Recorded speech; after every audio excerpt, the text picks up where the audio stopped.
Welcome to LambdaX Analytics. In this video, I'll guide you through selecting, creating, and managing widgets, including available widget types, configuring and customizing widgets, and setting permissions for widget modifications. Let's get started. In LambdaX, widgets are the building block of your dashboard.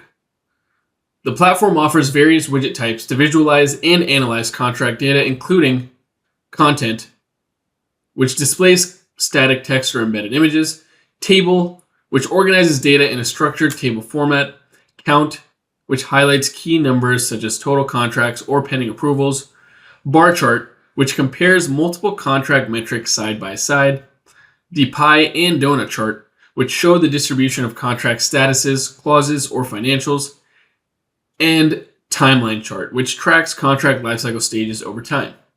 Each widget helps present data clearly and effectively based on your needs. Once you've selected a widget type, you can customize it to display relevant contract data. You can select a data source that can be pulled from workflows, which can be connected to data from external systems. You can also customize labels, colors, and display options for better clarity. You can control permissions by assigning relevant teams to be able to see widget data. To control access and editing rights, LambdaX allows you to set widget level permissions.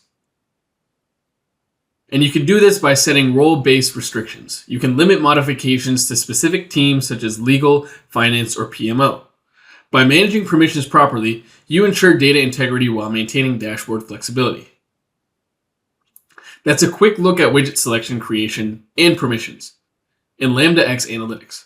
For more tutorials, check out our other training videos, and don't forget to subscribe to our channel for updates. Thanks for watching, and happy analyzing with LambdaX.